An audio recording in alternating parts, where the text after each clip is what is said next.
भारत का fighter jet देख दहल गया, चीन उड़ गया, पाकिस्तान का नींद होने जा रहा है। बड़ा डील। तो दोस्तों, आखिरकार भारत ने दुनिया को यह बता ही दिया कि हम किसी भी मामले में दूसरे देश से पीछे नहीं हैं, क्योंकि भारत की वायुसेना ने हाल ही में एक ऐसा कारनामा करके दिखा दिया है जिसने अमेरिका और फ्रांस ही नहीं बल्कि रूस के साथ ही साथ चीन की हथियार निर्माता कंपनियों की भी नींद उड़ाकर रख दी है। दरअसल सबसे पहले आप इस वीडियो को देखिए। इस वीडियो में यह जो विमान दिख रहा है वह यूरोफाइट टाइफून है, और केवल इसी एक वीडियो ने रूस, फ्रांस और अमेरिका की हथियार निर्माता कंपनियों की नींदें उड़ाकर रख दी है, क्योंकि इस समय भारतीय वायुसेना के जो चीफ है वह जर्मनी के दौरे पर गए हैं, और वहां पर उन्होंने न सिर्फ यूरोफाइटर टाइफून को बारीकी से परखा बल्कि उसमें थोड़ी देर के लिए उड़ान भी भरी। और आपको बता दें कि कोई छोटी मोटी बात नहीं है, बल्कि यह हमारे लिए बहुत बड़ी बात है कि पहले बार किसी भारतीय वायुसेना ने यूरोफाइटर में उड़ान भरी, और वह भी ऐसे समय पर जब भारत 154 फाइटर जेट खरीदने की डील को फाइनल स्टेज की ओर ले जा रहा है। और इसमें भी सबसे बड़ी बात यह है कि फ्रांस इस डील के तहत राफेल देने में नानुक कर रहा है और भारत को महंगे दामों में बेचने की कोशिश कर रहा है। हालांकि यदि हम यूरोफाइटर को खरीदने की कोशिश करते हैं तो दोबारा से फ्रांस भारत के सामने राफेल बेचने के लिए हाथ फैलाने पर मजबूर होने वाला है। तो पूरी अपडेट क्या है, इस वीडियो में समझते हैं, इसलिए वीडियो को अंत तक ज़रूर देखें ताकि आपको कंप्लीट इन्फॉर्मेशन मिल सके। लेकिन आगे बढ़ने से पहले, भारत के द्वारा 144 फाइटर जेट खरीदे जाने की डील के लिए जर्मनी का यूरोफाइटर मिल का पत्थर साबित होने जा रहा है। उसके लिए वीडियो को एक लाइक करके हमारे चैनल को सब्सक्राइब ज़रूर कर लीजिए। तो दोस्तों, असल में भारत MRF यानी कि मल्टी फाइटर एयरक्राफ्ट की डील के तहत लगभग 114 फाइटर जेट खरीद रहा है, जिसके कारण अमेरिका, फ्रांस और रूस जैसे देशों की जो बड़ी बड़ी हथियार निर्माता कंपनियां हैं और फाइटर एयरक्राफ्ट को डेवलप करती हैं, वह चाह रही हैं कि यह कॉन्ट्रैक्ट उन्हीं को मिले, क्योंकि भारत द्वारा दिया जा रहा यह कॉन्ट्रैक्ट कोई छोटा मोटा नहीं है, बल्कि इसमें 114 फाइटर जेट भारत खरीद रहा है। यानी कि जिस भी देश को इन लड़ाकू विमान की डील मिलेगी उनके तो समझ लो वारे न्यारे ही हो जाएंगे। और इसीलिए अभी तक भारत को फाइटर जेट देने के लिए 3 देश कंपटीशन में शामिल हो गए थे, जिसमें फ्रांस, अमेरिका और रूस अभी भी कंपटीशन में बने हुए हैं, जिसमें रूस का सुखोई AU-45 शामिल है, जिसे भारत चाहे तो MRF डील के तहत खरीद सकता है, और फ्रांस इसमें भारत को अपने राफेल फाइटर जेट दे रहा है। लेकिन फ्रांस इसकी जो कीमत वसूलना चाहता है वह काफ़ी ज़्यादा है। और बात यहीं पर ख़त्म नहीं होती, क्योंकि रूस और फ्रांस की केवल एक कंपनियां भारत को अपने फाइटर जेट देने के लिए पीछे पड़ चुके हैं, जिसमें से एक है लॉकहेड मार्टिन, जो कि दुनिया की सबसे ताकतवर हथियार बनाने वाली कंपनी मानी जाती है। और यह कंपनी खुद के द्वारा बनाए गए लड़ाकू विमान F-55 भारत को देना चाह रही है। और दूसरे की बात करें तो वह है A-1 सुपर हॉर्नेट, जो कि अमेरिका की बोइंग कंपनी इस समय बना रही है।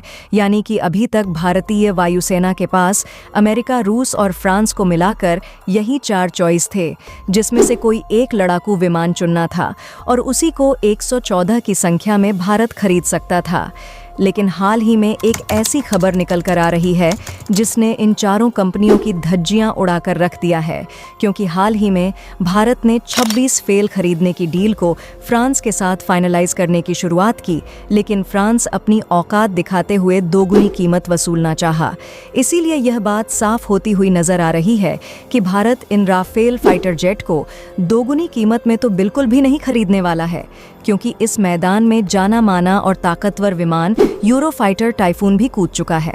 और अच्छी बात यह है कि इंडियन एयर फोर्स के जो चीफ है वह हाल ही में इसको उड़ाकर इसकी टेस्टिंग भी ले चुके हैं कि आखिरकार यह भारत के लिए कितना कामगार साबित हो सकता है।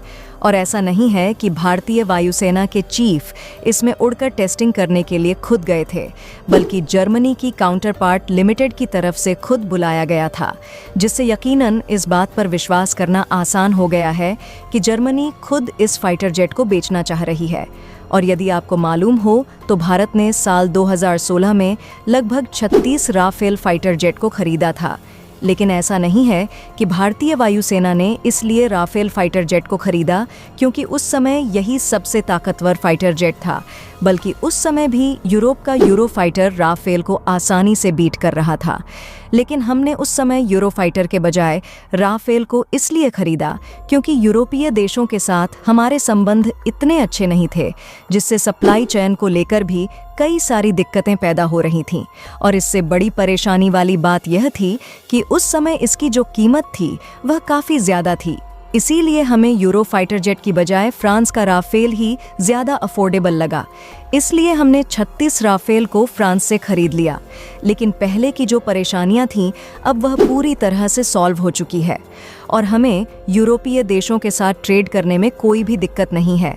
और कमाल की बात यह है कि यूरोप की यूरोफाइटर को बनाने वाली कंपनी एयरबस ने खुद कहा है कि भारत को इस फाइटर जेट को खरीदना है तो इसके लिए 30 पर कम कीमत चुकानी होगी।